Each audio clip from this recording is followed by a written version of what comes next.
Bonsoir tout le monde et bienvenue à la deuxième et dernière session autour de la table ronde numéro 2. Et j'ai l'honneur d'animer ce panel et j'ai avec vous, il y a un petit changement. Sinon, en dehors de la modératrice, la session était déjà genrée. Et voilà. Mais comme il y a eu des changements de dernière minute, voilà.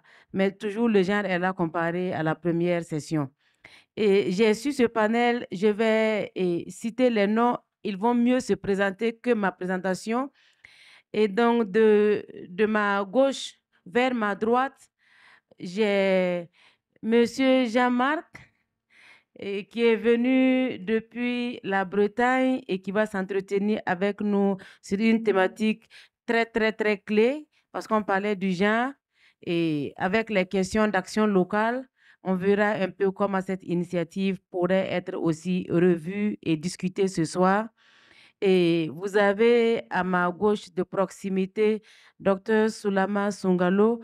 Dans le programme, vous allez voir Irsat, non, il est chercheur comme moi. Nous sommes tous à l'INERA, l'Institut de l'environnement et des recherches agricoles, et au CNRST comme notre, je dirais, notre centre de base. Et au niveau de ma droite, on a le représentant du Sénat Bio.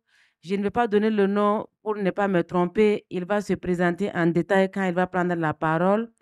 Et vous avez à l'extrême droite, Monsieur Gurvan Nicole, qui est de la... Désolée, je sais que j'ai dû écorcher votre nom, qui est de la mairie d'Orée en Bretagne. Donc, il va s'entretenir avec nous aussi sur les questions et initiatives au niveau de la Bretagne et en tant que, voilà, et en tant que travailleur ou maire de la commune. Et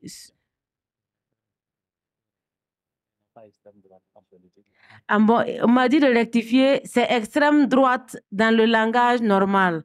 C'est pas extrême droite quand on est en politique. On m'a dit vraiment de rassurer les gens qu'ici on parle d'agroécologie et de transition agroécologique. On n'est pas en politique, même si l'agroécologie a besoin des politiques pour avancer. Voilà, bref. Donc moi, je me nomme Dr Sawargo, je suis née Comparé Evelyne, chercheure à l'INERA. Et avant de commencer, je vais donner la parole à Dr Sungalo Soulama d'abord parce que c'est lui, il a une présentation visuelle et le reste des panélistes, on va échanger sur place ici. Et sans trop tarder, je vais demander à Dr Soulama Sungalo de se présenter d'abord très bien, voilà, en tant que directeur et président et basé au ministère des Innovations. Il va donner tous les détails possibles avant le début de sa présentation. Merci. D'accord. Merci, Evelyne. Je pense qu'on s'est déjà présenté. Donc, je suis chercheur à l'INERA et je disais par ailleurs secrétaire permanent de la Commission nationale de gestion des ressources phytogénétiques. Alors, je dois présenter sur le thème territorialité et transition agroécologique.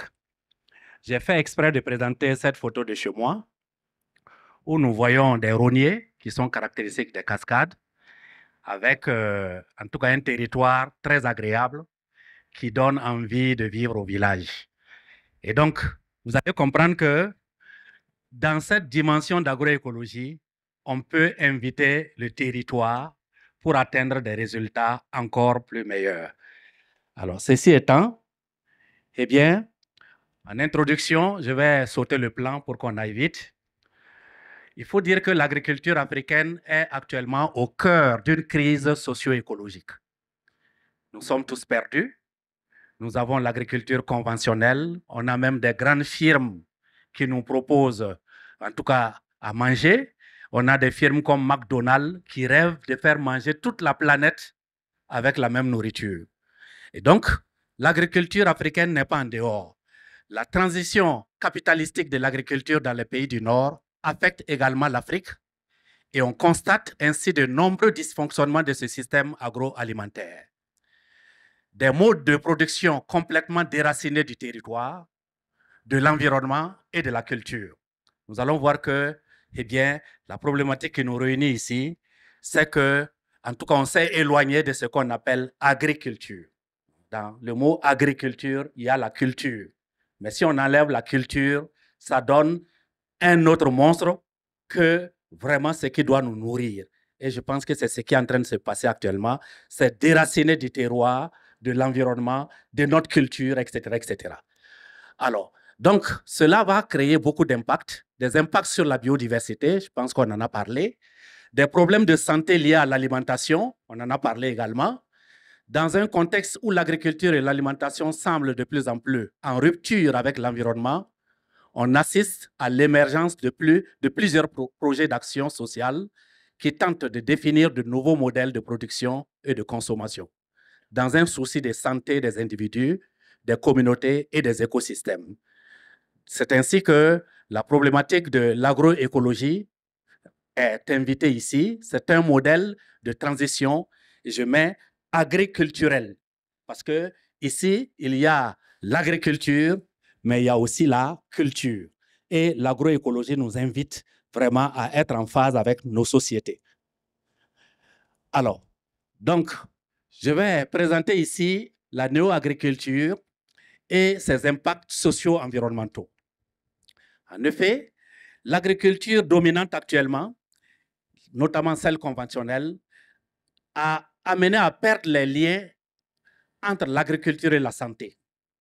Et la nécessaire relation de confiance est nécessaire parce que manger, c'est mettre en soi ce dont on a confiance. Si j'ingère quelque chose dont je n'ai pas confiance, vous comprenez que ce n'est plus une alimentation, mais ça devient comme du bourrage. Et nous sommes des humains, on doit avoir confiance en ce que nous mangeons. Et cette conscience a été rompue dans l'agriculture, notamment capitalistique. D'un point de vue psychologique, la confiance entre le nourri et le nourrisseur doit être forte. Mais vous voyez qu'on l'a perdu, c'est pourquoi on invente des certificats pour pouvoir établir encore au consommateur quelques morceaux de confiance qui restent. Tu peux, avec ce certificat, encore avoir confiance que ce qu'il a produit là suit les normes et les choses. Voilà. C'est parce que si on suivait nos modes ancestrales, on n'avait pas besoin encore de tout cela. Vous comprenez? Un autre aspect, dans la perspective des Amérindiens, par exemple, eh bien, la terre est considérée comme nourricière et ils estiment qu'il y a des esprits même dans la terre et on doit vivre en phase avec tout ça. Les Amérindiens ont la même cosmogonie, une cosmologie de l'agriculture que l'Africain.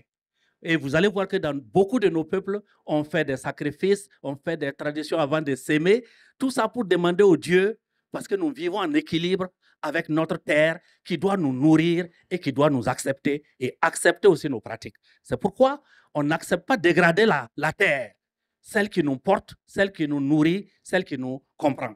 Et donc, vous voyez que c'est important. Alors, c'est ainsi que, eh bien, dans l'alimentation qui doit tisser la façon la plus symbiotique, les rapports avec la terre, eh bien, c'est ce type d'alimentation que nous allons donc susciter dans l'agroécologie. Deuxième aspect de la néo-agriculture, c'est la perte de lien entre l'agriculture et la terre nourricière. À ce niveau, vous voyez que nous avons dans l'agriculture les pesticides, les pratiques qui dégradent, on ne tient pas compte de la biodiversité agricole. En tout cas, bref, on produit de façon productiviste, comme l'a dit mon collègue de la FAO, mais sans penser que cette terre qui nous tient aussi a besoin d'un certain équilibre pour nous soutenir durablement. Donc, ce lien est perdu. Et aujourd'hui, il y a cette notion de ce qu'on appelle l'éco-alimentation, qui est une alimentation diversifiée et sécurisée, produite, distribuée et consommée dans le respect des processus écologiques et de l'équilibre des rapports sociaux. Vous voyez qu'on s'approche un peu dans ce type d'alimentation de l'agroécologie. Alors, ainsi, la perte des liens fondamentaux peut se résumer en cela. Il y a le lien entre la plante et le sol, est-ce que nous y pensons quand nous faisons l'agroécologie ou quand on fait l'agriculture en général? Vous voyez que c'est ce qu'on veut susciter.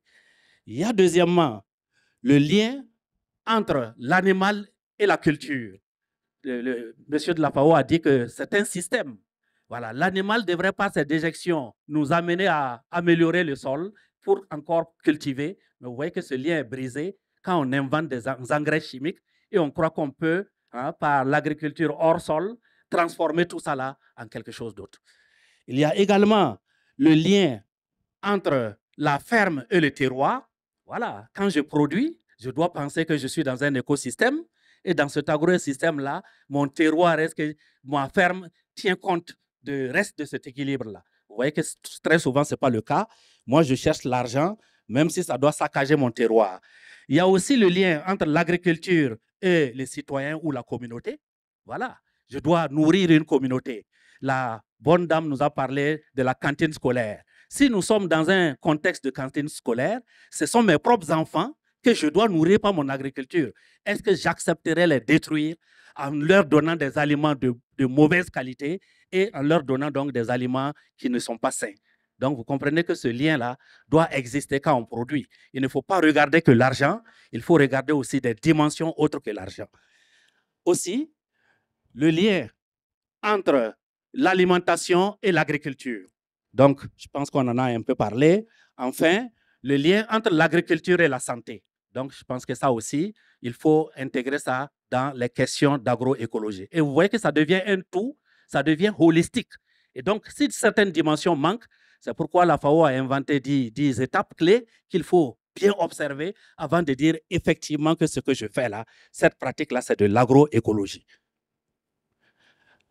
Alors, les systèmes alimentaires et leur logique, il faut dire que l'expression système alimentaire rappelle la façon dont les hommes s'organisent dans l'espace et dans le temps pour obtenir et consommer leur nourriture. Donc, dans cette expression, eh bien, le système alimentaire doit être vu comme un tout. Depuis la production des aliments, l'agriculture, jusqu'à la transformation, la distribution et la consommation, tous les maillons doivent être interrogés si nous voulons analyser le système alimentaire et nous positionner. Et si nous ne les interrogeons pas, on peut se tromper. On peut se tromper de paradigme, on peut se tromper de jugement et on peut mal fonder nos luttes pour pouvoir orienter les meilleurs systèmes alimentaires. Et donc, c'est pourquoi il faut voir tout cela de façon holistique. Donc, le biorégionalisme est une approche qui propose un approvisionnement local, se basant sur le potentiel d'un territoire géographique afin de minimiser l'empreinte écologique tout en maximisant l'entraide, la solidarité et le dynamisme économique au niveau régional. Donc, cette définition du biorégionalisme, c'est le cœur, si vous voulez, de l'agroécologie basée sur le territoire. Parce qu'on se dit que j'appartiens à une région et je dois organiser en tenant compte des potentialités de la région. Et mon agriculture doit aussi tenir compte de la communauté qui vit dans cette région. Et donc, comme je suis ressortissant de cette région, est-ce que j'accepterai par mon activité dégrader la région? Donc, vous voyez pourquoi j'ai présenté la première image. Je sais que je suis des cascades. Je n'accepterai pas une agriculture qui va couper tous ces rogniers-là et qui va transformer, dégrader. Donc, je dois vivre en équilibre avec ma région. Donc, je pense que c'est un concept local et circuit court, mais nous allons voir, ça ne veut pas dire qu'il faut vivre en vase clos. Voilà, mais ce concept-là doit nous amener peut-être à mieux réfléchir sur le type d'agriculture que nous voulons. Et donc, c'est ainsi que dans ce système alimentaire territorialisé, il y a le sentiment d'identité au territoire. C'est la maison de mes ancêtres, c'est ma terre nourricière, c'est là-bas que je suis né. Donc, vous voyez que ce sentiment-là est un atout pour fonder une éducation environnementale qui peut amener les uns à produire autrement, à produire durablement. Donc, ça, c'est un atout clé. Un deuxième aspect, c'est qu'il y a une plus grande responsabilité face à l'environnement social et naturel, puisque c'est ma région, puisque c'est ma communauté. Donc, tout ce que je fais, je me sens plus responsable et on peut justement jouer sur cette fibre-là pour rendre l'agriculture durable. Il y a des meilleures relations entre producteurs et consommateurs. Je pense que dans la région, on peut trouver vraiment des relations intéressantes. Par exemple, dans la cantine scolaire, au lieu que la mairie commande la nourriture à tout venant, on va dire que mais un des critères, c'est que cette nourriture soit produite sur place et que cette nourriture soit produite par des gens qui produisent selon des normes écologiques qui ne dégradent pas notre terroir. Vous voyez que tout ça, ça peut ramener des relations durables et de confiance, etc., etc. Un autre atout, eh bien, c'est se libérer des dépendances globales. Je pense qu'au lieu d'acheter des nourritures qui voyagent, au lieu d'acheter des nourritures qu'on ne maîtrise pas, tout à l'heure, quand il définissait la semence paysanne, vous avez vu qu'il y a un aspect. Pour évaluer la semence paysanne, il y a un aspect clé, la maîtrise. Est-ce que le paysan, il a un pouvoir, est-ce qu'il a un contrôle sur la semence? Quand vous lui donnez une semence qu'il ne peut plus faire, en fait, qu'il ne peut plus générer lui-même, quelque part, il se méfie. Ce n'est pas pour rien que les paysans se méfient des semences qu'on leur apporte, même si c'est de la recherche, n'importe quoi. Il met un peu pour regarder. Est-ce qu'il a un pouvoir pour reproduire? S'il n'arrive pas à le faire, il va aller de façon prudentielle. Parce que, effectivement, il n'a pas un contrôle sur cet objet. Et dès qu'il n'a pas... C'est la même chose ici. Est-ce que, si nous prenons notre terroir, est-ce que tout ce que nous produisons, ça vient de chez nous? Si ça ne vient pas de chez nous, c'est que, quelque part, nous sommes fragilisés, nous sommes résilients. Donc, quelque part, cette agriculture, l'agroécologie, nous ramène vers notre terroir et nous amène à consommer local, comme on le dit. Un autre aspect, eh bien, c'est la création des réseaux alternatifs. Voilà, nous sommes dans la mondialisation. Ils ont posé un peu leurs problèmes. Voilà, ils sont peut-être des handicapés, ils produisent de façon bio, ils ont des productions intéressantes, mais personne n'achète. Mais s'il y avait des marchés, des réseaux alternatifs, vous voyez qu'on allait les prendre en compte. Parce que nous allons voir que dans la durabilité, il y a l'aspect social, solidarité, l'aspect équitabilité, mais comme c'est des handicapés, pourquoi ne pas les intégrer dans un réseau avec peut-être un prix préférentiel pour leur donner encore des avantages? Vous voyez que tout ça, ça fait partie de la notion de durabilité. Et pour terminer, donc le développement d'une alimentation produite localement, ça c'est important. Voilà. Ailleurs, on parle de voyage des aliments et on crée des marchés locaux pour éviter que les aliments voyagent. Parce que si ça voyage, il y a les gaz à effet de serre, il y a l'empreinte carbone, il y a toute la dégradation de l'aliment, de l'environnement pour qu'on puisse l'acheter et on ne met pas ces coûts environnementaux dans l'achat. Alors que si c'est produit localement, on évite tous ces coûts-là. Donc, vous voyez que c'est plus intéressant. Alors, autre avantage favorable au biorégionalisme, c'est les variétés locales adaptées au contexte agroclimatique. Je pense que quelqu'un a posé la question ici. Eh bien, il a donné une très belle réponse. Nos variétés locales qui coévoluent avec l'environnement local, quelle que soit la sécheresse, quel que soit le choc biotique ou abiotique, ces variétés vont se débrouiller pour vous donner un rendement, un certain rendement. Et encore plus, si vous leur donnez les conditions des variétés améliorées, vous allez voir que leur productivité sera encore meilleure. Malheureusement, nous prenons des variétés très fragiles écologiquement parce que génétiquement, ces variétés ont été donc appauvries pour ne sélectionner qu'un ou deux caractères. Et finalement, quand il y a un choc qui ne concerne pas ces caractères, vous voyez que ces variétés ne peuvent pas répondre. Donc, je pense que ça, c'est intéressant de travailler avec des variétés adaptées localement. Par exemple, dans un marché local, eh bien, pourquoi la mairie ne dirait pas, bon, on va former nos paysans à fabriquer des variétés améliorées, mais locales? Parce que quand on dit variété améliorée, ce n'est pas la recherche seule. Hein. Je suis chercheur, mais chez les variétés paysannes, on peut aussi trouver, les former à fabriquer des variétés améliorées et qui vont répondre au commerce local. Tout ça, c'est possible, mais ça demande des plaidoyers. Alors, les connaissances endogènes. Vous voyez que derrière une variété, il y a des connaissances. Si je mange la nourriture de telle variété, ça peut m'éviter le diabète. Si je mange ceci, et vous voyez que localement, si on exploite toutes ces ressources-là, on peut arriver à bâtir un système alimentaire qui intègre aussi ces connaissances-là et dans une certaine résilience. Il y a que nous pouvons aussi adapter notre alimentation puisque nous sommes en train de perdre beaucoup notre alimentation. Nous avons beaucoup de plantes que nous ne consommons plus. Et parfois même, dans nos familles, tu es en train de manger du haricot, du benga. Quand un étranger vient, les enfants prennent le plat pour cacher. Vous voyez, tout ça, ça veut dire qu'ils ont parfois honte de leur propre alimentation. Alors que si on apprend à consommer local, vous allez voir que mon benga n'a rien à envier avec un McDonald's. Ce n'est pas parce que ça a été produit ailleurs que ça a plus de richesse et ça a plus de choses que nous. Et puis, il ne faut pas oublier une chose.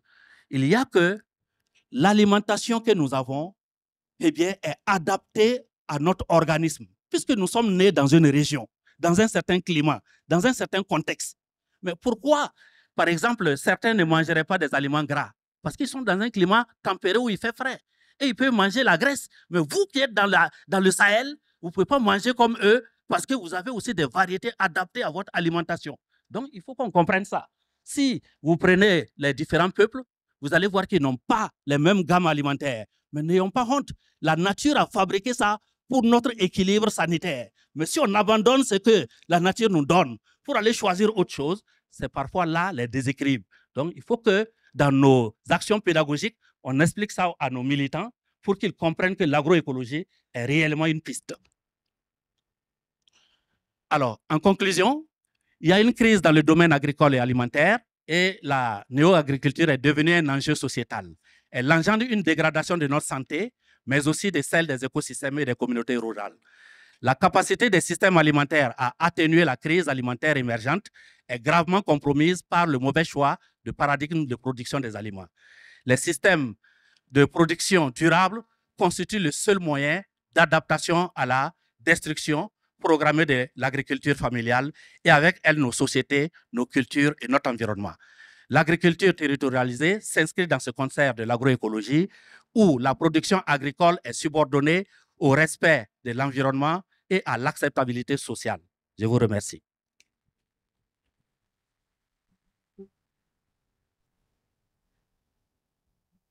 Vous m'avez pas allumé mon micro. Vous m'avez pas allumé mon micro. Pardon, madame la modératrice. Ok, merci beaucoup, Dr Soulama, pour la présentation.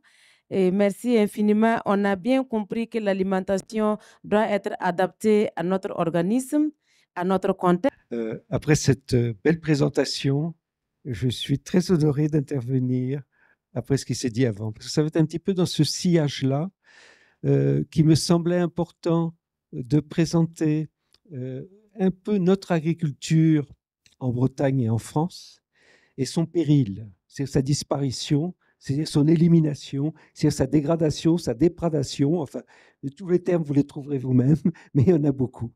Et donc, comment lutter, comment faire en sorte que ça ne soit pas la seule agriculture qui soit présente, mais qu'il y a d'autres choses qui sont en train de naître, de résistance, et qui nous relient, en fait, puisque ces problèmes qu'on trouve ici, on les retrouve aussi au Brésil, on les retrouve au Burkina, tel que ça a été exposé, ce que j'en ai compris depuis ce matin.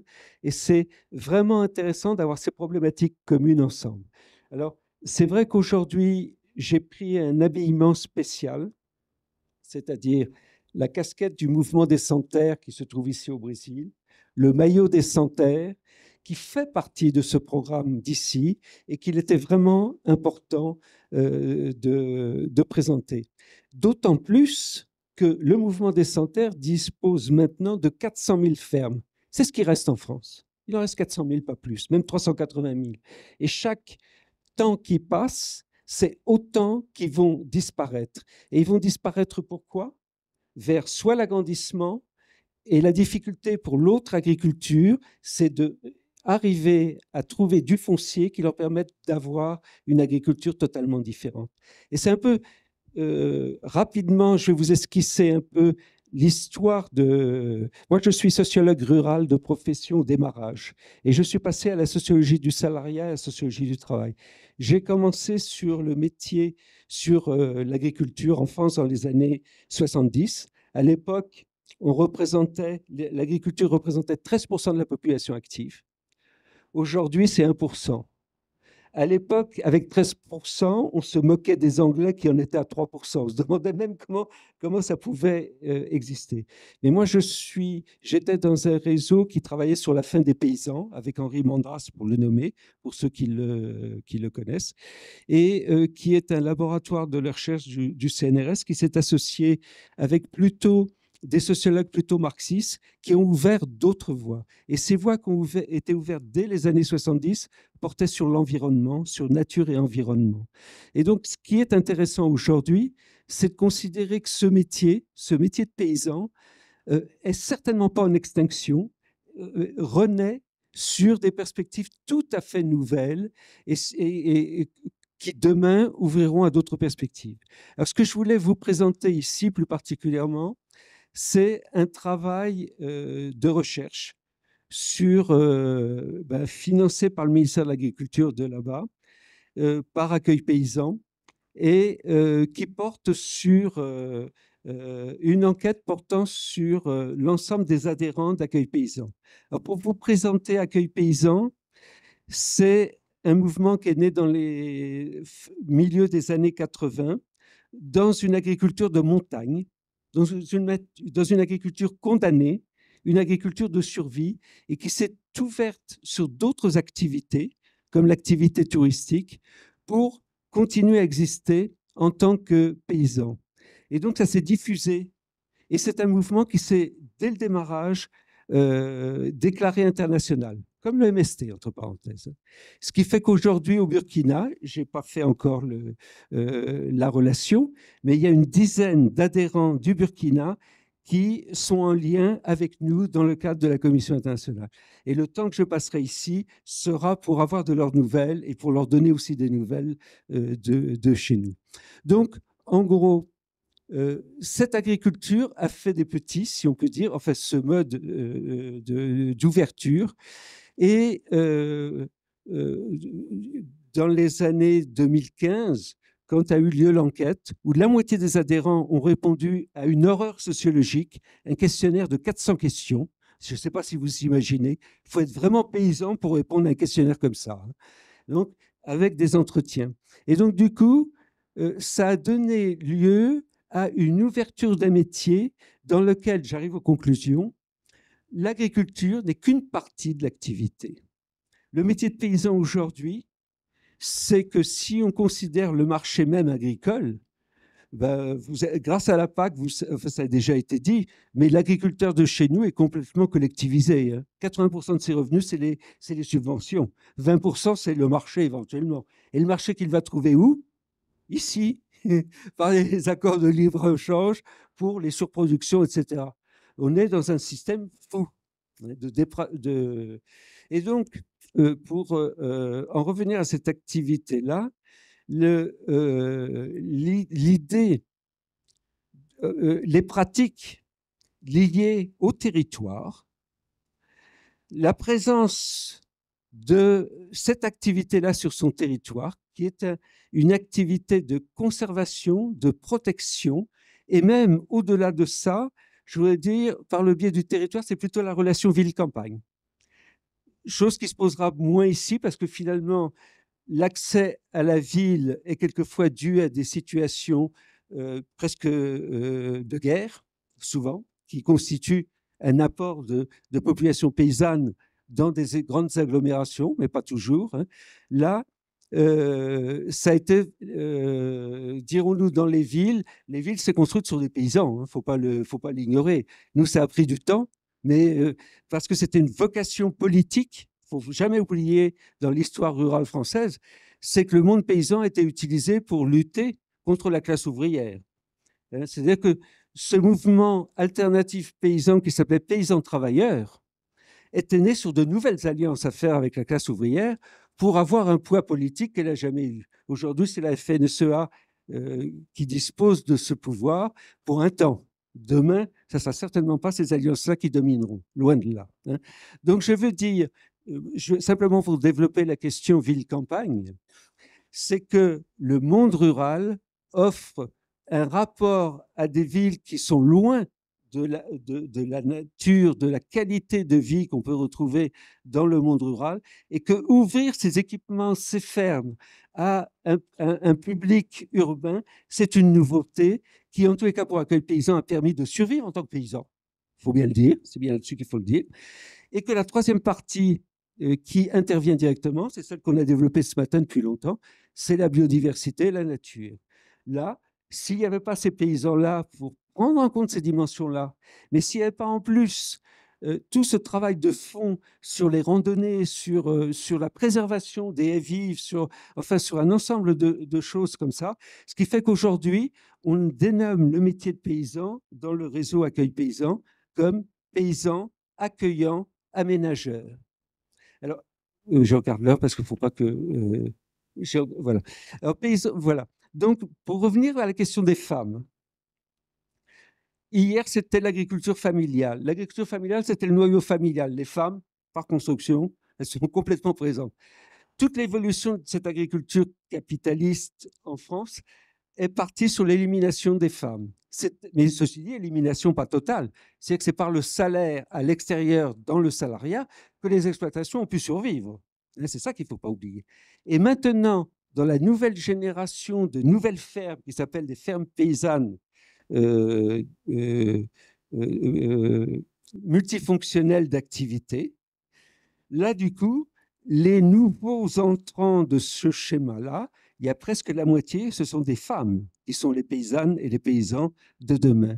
Donc, on est à un renouveau absolument complet. Il y aurait plein d'autres choses à développer. Mais en tous les cas, ce point-là n'est pas le mineur. Et c'est ce qui nous amène aussi à dialoguer avec vous maintenant d'une manière beaucoup plus horizontale, parce que vos problèmes sont nos problèmes et on est obligé d'avancer ensemble. Et ce qu'on a vu au Brésil, c'est un peu une histoire un peu différente, parce que ce sont pas...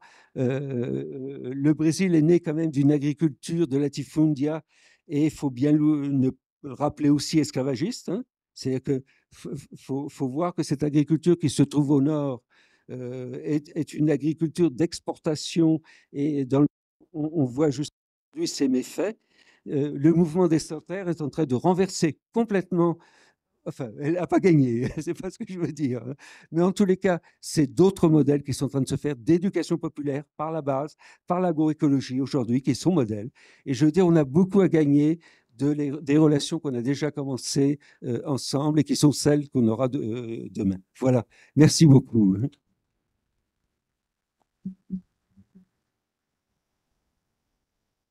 Merci beaucoup, Jean-Marc. Avant de passer la parole à l'extrême.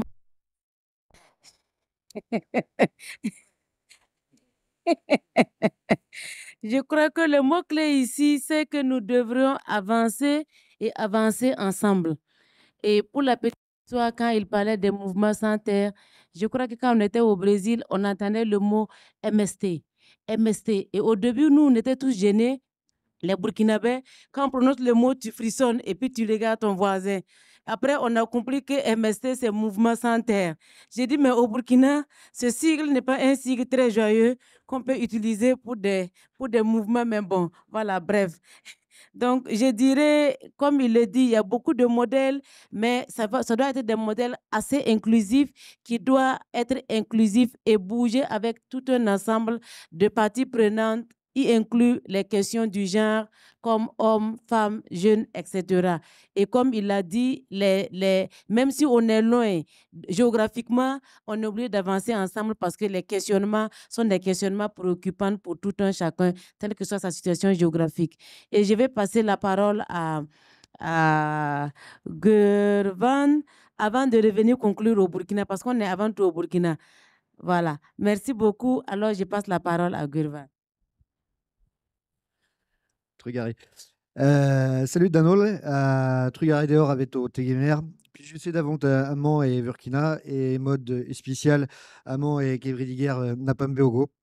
Benarfin et Nenor et Daral discus de Honor, Armenat Bouedad, mais Gumun, Bion et Vraise d'Arsu.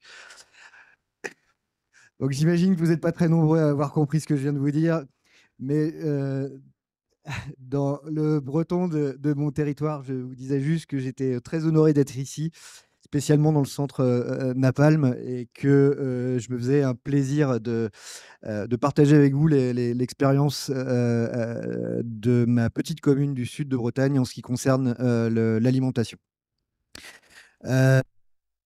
Donc en 2019, un tout petit groupe de parents d'élèves s'est réuni en prévision des élections municipales qui devaient avoir lieu un an plus tard, en 2020. avec pour ambition de peser sur les différents candidats sur la question de l'alimentation dans les cantines scolaires. Assez rapidement, de 3-4 personnes, on s'est retrouvé un collectif de 150 à 200 Alréens. Les Alréens, c'est les habitants d'Auray, pardon. On a écrit une très très longue lettre avec énormément de demandes très précises en matière d'alimentation et qu'on a envoyé aux différents candidats. Il se trouve que les réponses étaient ou assez hasardeuses ou complètement minables. Certains de nos candidats ne comprenaient même pas l'importance d'une alimentation saine, avec plus de bio, de local dans les cantines. Alors on a décidé de se structurer en liste nous-mêmes. Et on a passé donc quasiment 6 mois, 1 an à phosphorer et à écrire le programme qui nous faisait rêver. Donc de ce fait, on a réussi à imposer dans cette petite ville, hein, c'est 15 000 habitants, Auray, on a réussi à imposer le thème de l'alimentation comme sujet central de la campagne. Alors pendant l'écriture du projet, on s'est mis d'accord sur des constats que Hervé et Jean-Marc ont pu déjà aborder. Mais on est parti d'une étude européenne qui montrait que sur des milliers de personnes qui ont été testées, quasiment l'ensemble des Européens ont des pesticides de synthèse dans le sang. Et qui nous paraissait assez incroyable de laisser ça aux générations à venir. Y compris chez des gens qui mangent essentiellement du bio à longueur d'année. Le deuxième constat qu'on avait fait, et qui rejoint ce que disait Hervé tout à l'heure, et également Jean-Marc, c'est que l'agriculture bretonne, qui est ultra productiviste, elle a une incidence chez nous, mais elle a aussi une incidence néfaste dans les pays du Sud et de l'autre côté de l'Atlantique. Chez nous, on assiste à la destruction des emplois. Il y a de moins en moins de paysans, comme Jean-Marc le disait. La destruction des nappes phréatiques, la destruction des sols, et jusqu'à la destruction de nos paysages. Ça fait à peu près 50 à 60 ans que si vous prenez des photos des années 50 et vous prenez le même endroit aujourd'hui, vous reconnaîtrez probablement pas où vous êtes. Et puis la dernière chose, c'est qu'on s'est dit aussi qu'il n'était justement pas normal que les premières victimes de ces pesticides soient les paysans eux-mêmes. Voilà.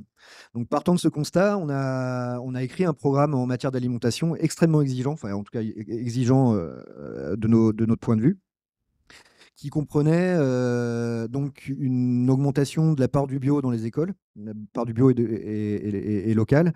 Les communes, les cantines scolaires sont généralement approvisionnées par des grosses cantines centrales de mode très industriel. Alors, il se trouve que nous, on travaillait avec une grosse cantine qui est une trentaine de kilomètres de chez nous et qui avait un taux de bio de à peu près 40%, ce qui est plus qu'honnête par chez nous. Mais nous, on ne trouvait pas ça suffisant. Donc, on s'est dit, bon, on se donne comme objectif d'aller à 100% de bio pour nos repas. Alors, le problème, c'est que Auray est une toute petite commune qui fait moins de 7 km² et qu'elle est presque entièrement urbanisée, même si on est dans un secteur rural, enfin, entre autres rural. Mais Auray même n'a absolument aucun espace. Moi, j'ai connu, quand j'étais vraiment très très jeune, il y avait encore une dizaine de fermiers. Mais aujourd'hui, il n'y a plus. Il y a des barres d'immeubles, il y a des grandes, comment dire, pas des grandes constructions, mais de paysans, il y en a plus du tout. Deuxième constat, C'est qu'on s'est dit, bon, vu que personne n'est capable de nous fournir la nourriture, on va le faire nous-mêmes. Mais comment? On s'est dit, on allait faire une cuisine centrale, c'était dans le programme, mais on n'avait pas le levier. On a cherché, on a travaillé avec un organisme qui s'appelle le GAB, le groupement des agriculteurs biologiques du secteur. Et on a eu beau chercher dans un périmètre de 30 à 40 kilomètres, on n'était pas capable de trouver suffisamment de maraîchers pour alimenter une cuisine centrale, sachant qu'à Auray, pour précision, j'aurais pu commencer par là, mais précision, la municipalité d'Auray a 3 écoles publiques, une maison de retraite et une crèche, et c'est à la municipalité d'alimenter ces institutions. On a trouvé à peu près, dans notre secteur, on a trouvé 7 maraîchers, mais qui pouvaient éventuellement fournir de temps en temps. On en a trouvé un, mais qui était un monomaniaque de la patate. Il pouvait on avait les quantités, hein, mais il pouvait nous fournir que ça. Sachant que sur l'année, on avait estimé à 26 à 27 tonnes de légumes par jour, tonnes par an, pardon, pour alimenter nos cantines. Et donc, on s'est dit, bon, bah, tant qu'à aller à fond, on part sur une cuisine centrale. Et puis, on va essayer de trouver des terres agricoles pour produire nous-mêmes la nourriture pour cette cuisine. Sur la cuisine centrale, je précise également que dans notre réflexion, on s'est dit, qui rejoint la thématique de l'alimentation, mais la plupart des cuisines centrales qu'on a, quasiment toutes d'ailleurs dans le secteur, c'est vraiment de l'industriel, hein. On ouvre des bocaux, on ouvre des sachets plastiques, on met ça dans des barquettes et puis on fait cuire. Après, on met dans un camion et les cantinières reçoivent tout ça et mettent l'alimentation dans les assiettes des enfants. Et nous, on n'était pas d'accord avec ce principe. Parce que la qualité de l'aliment, c'est important. Mais pour nous, il était aussi important de redonner du sens au travail de cuisinier, en cuisine centrale, hein, je parle. Et donc, on a décidé que non seulement ça serait du bio et du local, mais qu'en plus, ça serait cuisiné sur place. Voilà. Donc, on a, contre toute attente, on a gagné ces élections. Et donc, il y a peu de temps, parce que ça prend du temps, ça nous a demandé beaucoup de rencontres, on en a visité énormément.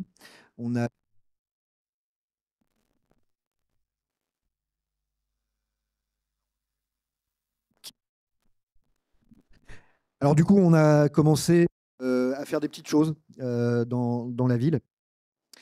Parce que c'est un projet qui ne concerne pas que les élèves, mais on a commencé à imaginer, voilà, de remplacer toute la végétation quand c'est possible, de remplacer la végétation de la ville par des arbres et des plantes fruitières, des plantes comestibles, des plantes aromatiques, voilà, qui sont à libre disposition. Si jamais, alors là, elles ont été plantées, il y a des pommiers, des poiriers qui sont en train de donner. Si d'aventure la France arrête de bouder et qu'elle vous autorise à revenir en France incessamment, d'ici 2-3 ans, vous pourrez vous balader dans la ville et selon les périodes, cueillir vous-même des fraises, des pommes. Voilà. Le deuxième axe, c'était un axe sur l'alimentation dans les quartiers.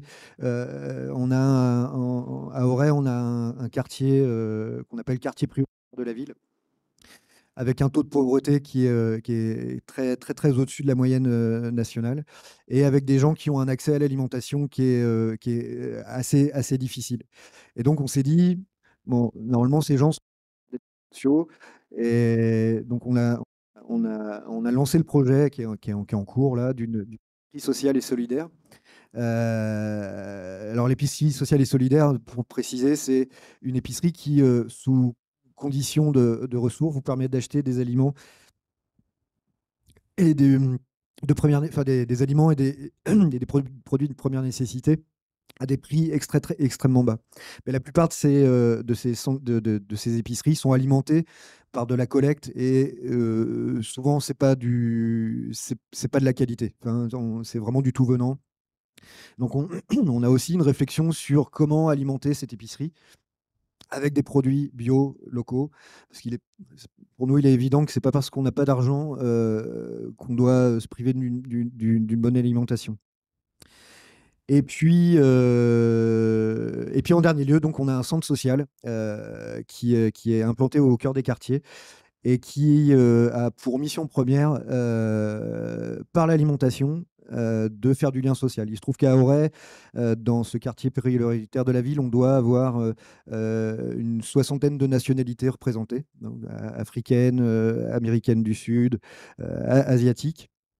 Et on s'est dit que quoi de mieux que l'alimentation, quoi de mieux que le partage de repas, de connaissances, de recettes pour, pour vivre ensemble. Voilà.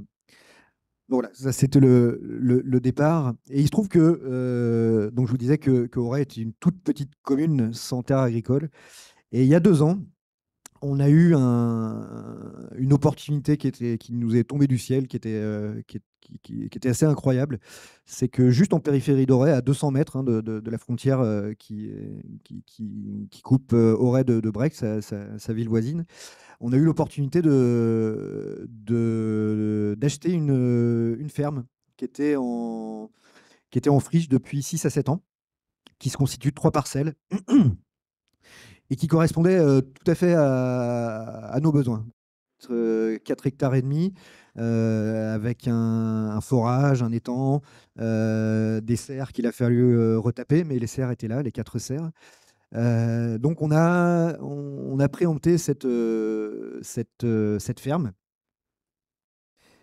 Bon, je vous passe les détails, ça a été un peu long. On s'est un peu pris de front une partie du monde agricole qui comprend pas notre démarche parce que pour beaucoup du domaine dominant, et pas que, mais en tout cas pour beaucoup, l'agriculture est une affaire d'agriculteurs et pas une affaire et que le politique n'a pas son mot à dire dedans. Nous, on pense au contraire que si on veut mener à bien nos projets, il faut bien qu'on mette la main dedans. Voilà. Et donc, on a eu cette opportunité. Ce qui était encore plus formidable, c'est que sur les 3 parcelles, donc une a pu être passée en bio, labellisée bio tout de suite. La deuxième était labellisée bio l'été dernier, de mi-2023. Et la dernière sera labellisée en juillet qui vient. Donc, on aura des parcelles entièrement bio pour alimenter notre cuisine. Notre cuisine qui va sortir de terre d'ici 1 an et demi. Là, le premier coup de pioche aura lieu dans 1 mois, il me semble. Et donc, toute cette période où on a pu... on a attendu, hein, où on a préfiguré la cuisine centrale, où on a pu avoir, où on a attendu de trouver la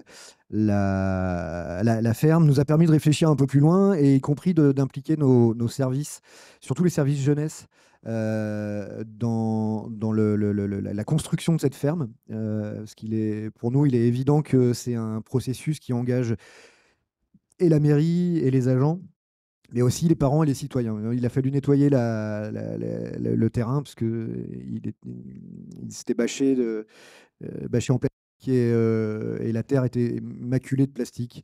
Donc on avait organisé plusieurs journées où des centaines d'Alréens sont venus nous aider à nettoyer les champs, des clubs de jeunes, des clubs de filles, parce qu'ils étaient persuadés que ce qu'on faisait là, c'était pour le bien de leurs enfants.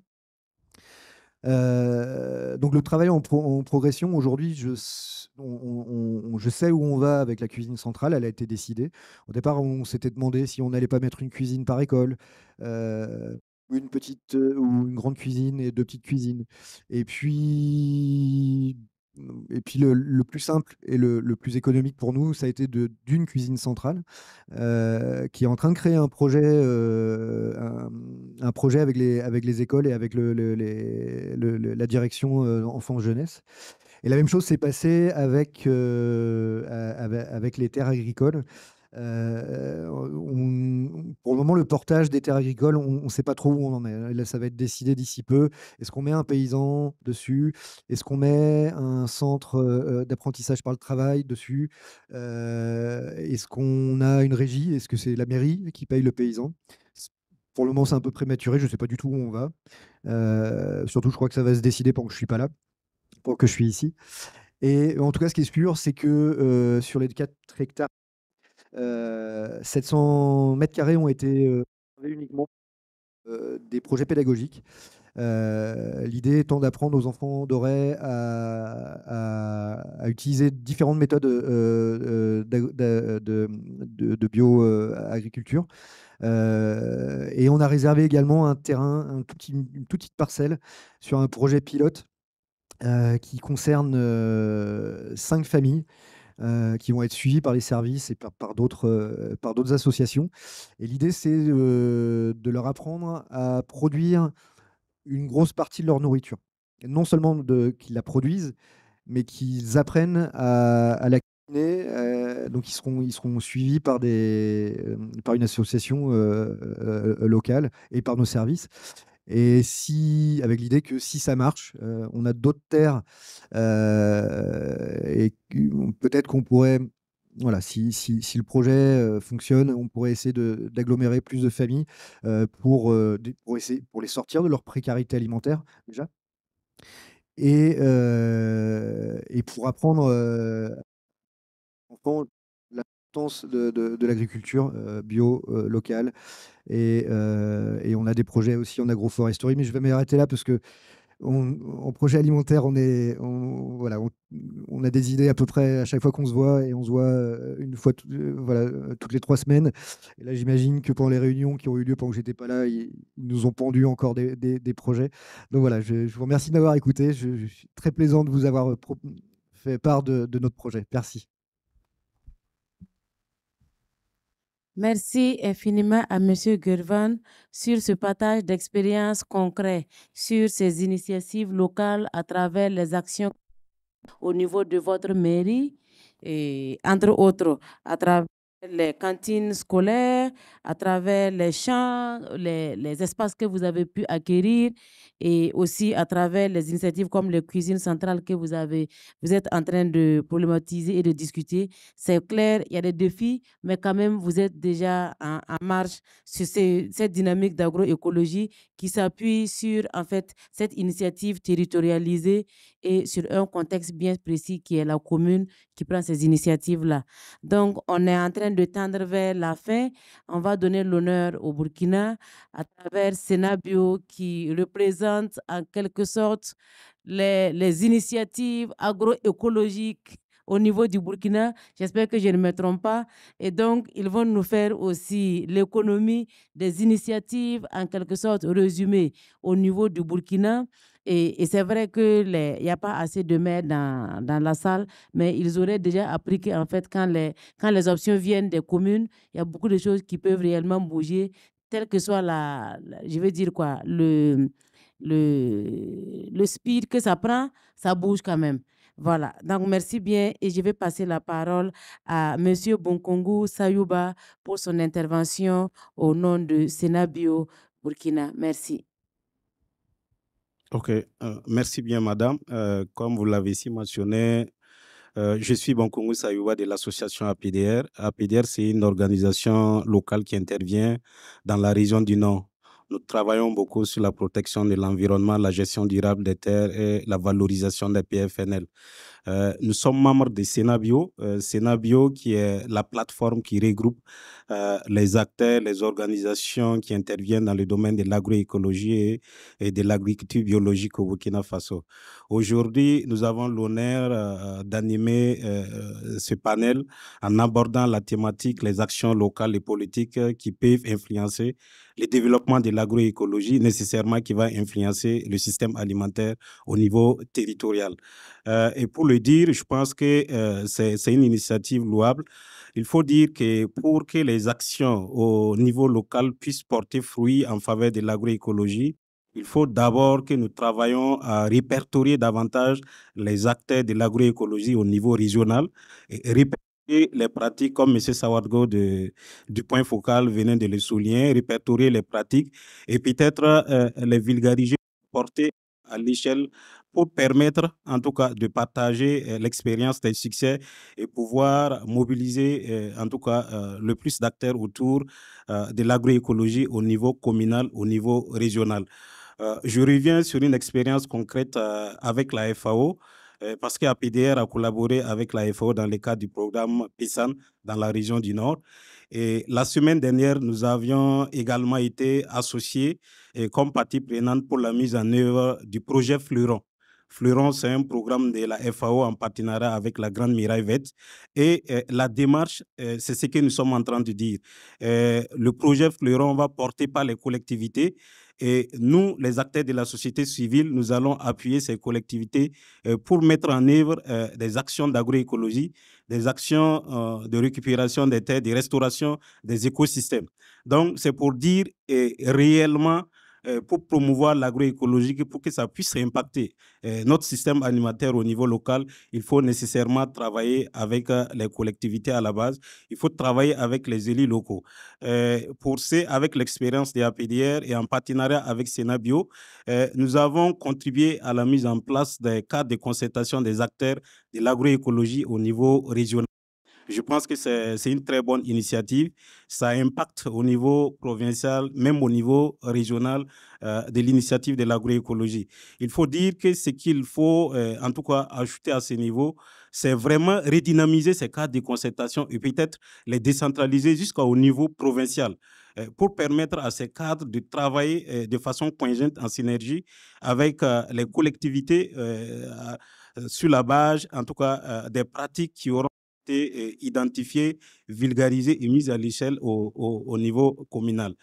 Secondo, ces cadres de concertation des acteurs de l'agroécologie peuvent influencer à travers des plaidoyers, à travers des lobbying au niveau des collectivités pour la prise en compte de l'agroécologie dans les plans de développement.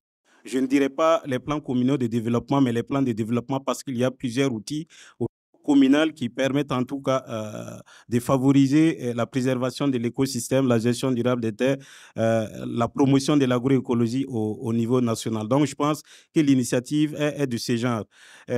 Avec l'expérience des ABTR et des Sénabio, nous avons travaillé avec des communes où nous avons essayé de faire une cartographie de ces communes, de faire une situation de référence de ces PCD, des plans communaux de développement de ces communes. Et maintenant, nous allons essayer de voir comment il faut faire l'approche d'intégration de l'agroécologie dans ces PCD. Et pour les PCD qui sont expirés, c'est de travailler à mobiliser des ressources, à mettre en relation ces acteurs avec des partenaires techniques et financiers pour les accompagner à élaborer ces PCD. Et pour élaborer ces PCD, nous avons désigné des acteurs au niveau communal où nous les avons renforcé leurs capacités sur l'agroécologie. Et lorsqu'il y a l'opportunité d'élaborer des PCD, ces personnes pourront influencer au niveau communal de comment il faut intégrer l'agroécologie dans ces plans communaux de développement. Et pour les PCD qui sont en cours d'exécution, nous avons essayé de voir comment, en tout cas, il faut avoir... pouvoir trouver un mécanisme pour intégrer ça en annexe des PCD qui sont en cours d'exécution, pour voir quelles sont les recommandations que nous pouvons formuler à ces communes, de pouvoir intégrer ça à leur PCD qui est en cours d'exécution pour intégrer l'agroécologie. Et pour les PCD qui seront élaborés, comme je le disais, par exemple avec le programme Fleuron, la commune de Yako a mentionné des activités telles que l'appui à l'élaboration de ces PCD et la création des emplois verts tels que les unités de production d'engrais organiques, la valorisation des PFNL. Donc, ce sont des initiatives qui contribuent en tout cas à intégrer l'agroécologie dans ces plans de développement et du coup à générer des activités génératrices de revenus qui sont en lien avec la préservation de l'environnement, la préservation de la biodiversité et la création des activités génératrices de revenus. sur le plan politique, je pense que nous avons vu ça sous deux angles. D'abord, il y a le plan institutionnel et il y a le plan politique proprement dit. Si nous prenons le plan institutionnel, il y a des questions que certains ont abordées ici, notamment les documents d'orientation, des stratégies d'orientation du Burkina telles que l'initiative présidentielle, telle que l'offensive agro-pastorale, ainsi que des documents d'orientation tels que le PINIASP, les plans stratégiques nationaux d'investissement agro-silvopastoral. Au plan de vue institutionnel, je pense que c'est des initiatives que les acteurs de la société civile doivent en tout cas prendre la question à bras le corps pour pouvoir influencer, en tout cas, à l'intégration de l'agroécologie dans ces différents plans d'investissement, dans ces différentes orientations au niveau national. Peut-être M. Saorgo n'est pas présent, mais s'il y a d'autres opportunités, on pourrait échanger. Il y a une question qui est revenue. Quelle est la part de l'agroécologie dans cette initiative présidentielle, dans cette initiative de l'offensive agro-pastorale?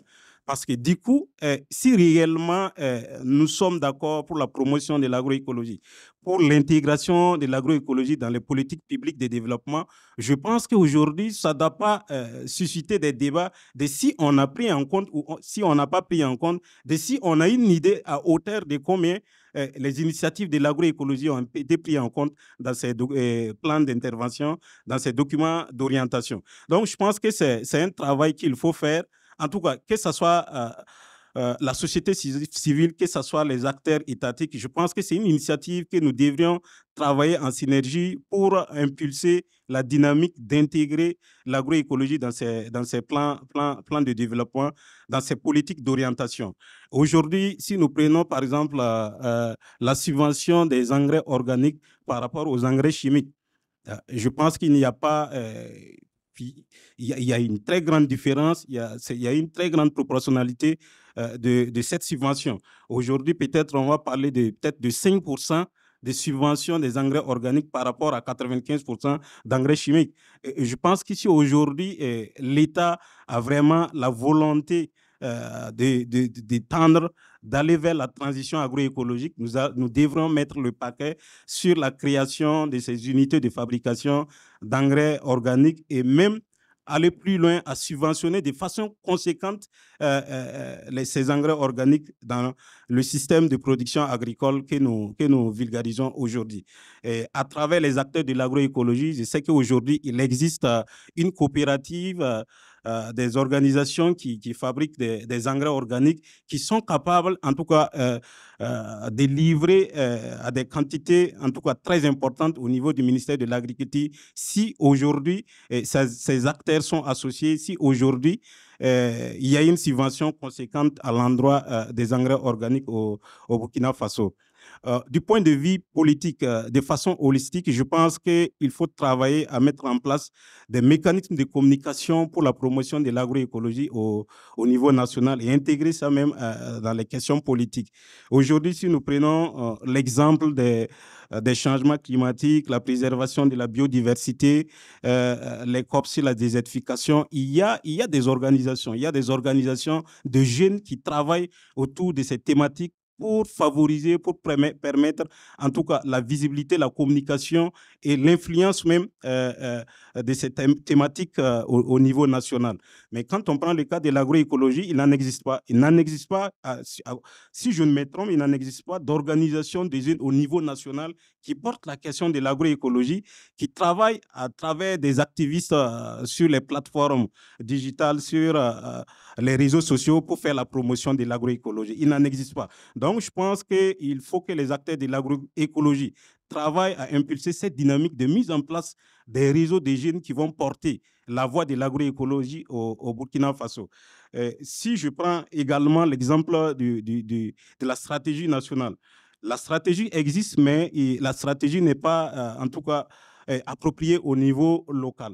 Aujourd'hui, il est temps de travailler vraiment à faire des communications au niveau communal, au niveau régional, pour que les gens puissent s'approprier de la stratégie nationale. M. Saorgo l'a souligné qu'aujourd'hui, au sein de la CEDEAO, le Burkina Faso, c'est un bon élève en matière de transition agroécologique, mais ce n'est pas évident que les années à venir, nous allons être ces bons élèves. Parce que quand tu participes à les rencontres de haut niveau, aujourd'hui, si on prend le Sénégal qui s'inspire de sa dynamique d'agroécologie du Burkina, quand le Sénégal s'exprime sur le plan international en termes d'agroécologie, c'est comme si nous avons pris l'exemple du côté du Sénégal, alors que on a vu plusieurs fois des organisations au Sénégal qui sont en visite au sein des Sénats Bio à visiter des fermes pour s'inspirer du modèle agroécologique du Burkina. Mais c'est pour dire que nous ne communiquons pas, nous ne vendons pas notre stratégie. Donc, il y a lieu vraiment de mettre en place des outils, des mécanismes en place pour pouvoir porter plus haut l'agroécologie et à travers la jeunesse, à travers des activistes qui vont vraiment travailler sur les réseaux sociaux, sur les plateformes digitales pour pouvoir promouvoir l'agroécologie. Quand on prend au niveau législatif, je pense qu'il y a un travail toujours à faire à ce niveau et avec les députés de l'ALT. Aujourd'hui, au sein de l'ALT, il y a des réseaux parlementaires qui travaillent sur la biodiversité, sur l'eau, l'hygiène et l'assainissement, sur les changements climatiques. Mais il n'y a pas de réseau parlementaire qui travaille sur l'agroécologie. Donc, je pense que ça, c'est une initiative aussi que les acteurs de l'agroécologie, en tout cas, doivent impulser au niveau de l'ALT pour qu'aujourd'hui, on puisse avoir un réseau parlementaire porté par des députés sur l'agroécologie et ces derniers pourront en tout cas mener le plaidoyer, le lobbying au sein de l'ALT pour qu'il y ait des textes en faveur de l'agroécologie. C'est vrai que souvent c'est mentionné, mais c'est à titre indicatif. Ce n'est pas de façon conséquente pour dire qu'il y a des acteurs qui vendent, qui vraiment militent pour la cause de l'agroécologie. Donc, je pense que c'est un travail que nous devrions développer, que nous soyons du côté des politiques publiques, que nous soyons de la société civile. Je pense que c'est ce que nous devrions faire, c'est ce que nous devrions poser comme jalon pour permettre en tout cas une transition agroécologique efficace au Burkina Faso.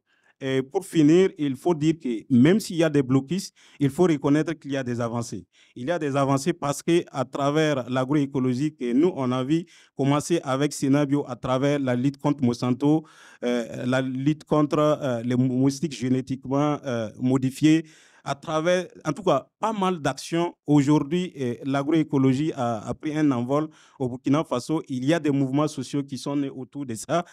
On peut noter le CCAE, le collectif citoyen pour l'agroécologie.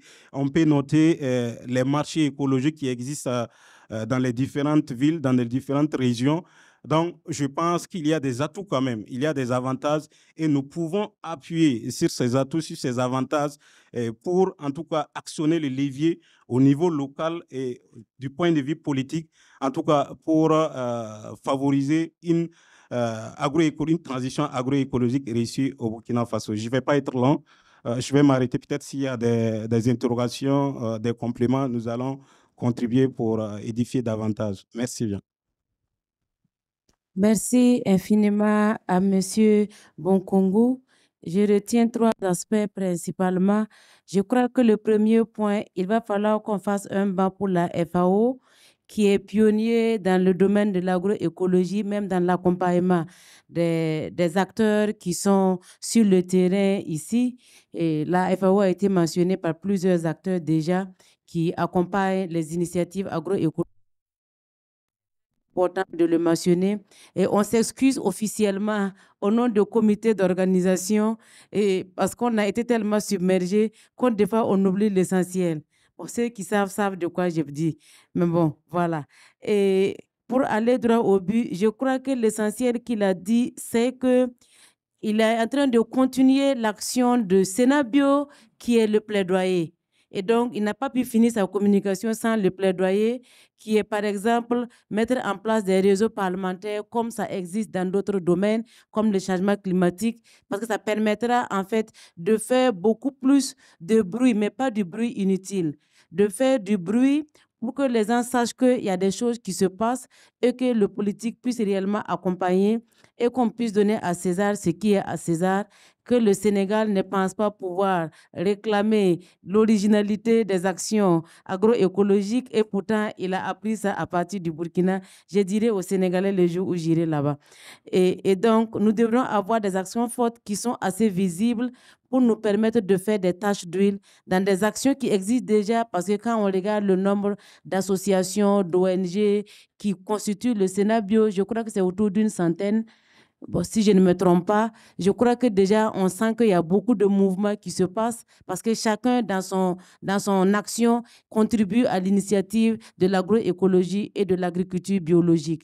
Et donc, je crois que je ne vais pas être très long, mais quand on écoute les 4 panélistes ici, l'essentiel, c'est que selon ma compréhension, le social dans l'agroécologie doit être un objectif. L'économie doit être un moyen parce qu'il faut aussi pouvoir vendre et se faire de l'argent. Et l'environnement doit être une condition. Je crois que c'est les 3 éléments clés qui ressortent ici, tout en sachant que les initiatives doivent venir en fait des communautés et eux-mêmes de vouloir s'y engager et d'être accompagnés par les élus au niveau local, comme les exemples l'ont déjà montré. Donc, socialement, l'inclusivité est un élément capital et de ce point de vue, si on arrive à rassembler l'efficacité de l'économie et l'inclusivité sociale et la durabilité écologique, je crois que la transition agroécologique sera une réalité, je dirais, durable et plus globalisante au niveau de chaque pays et surtout au Burkina, comme on est au Burkina.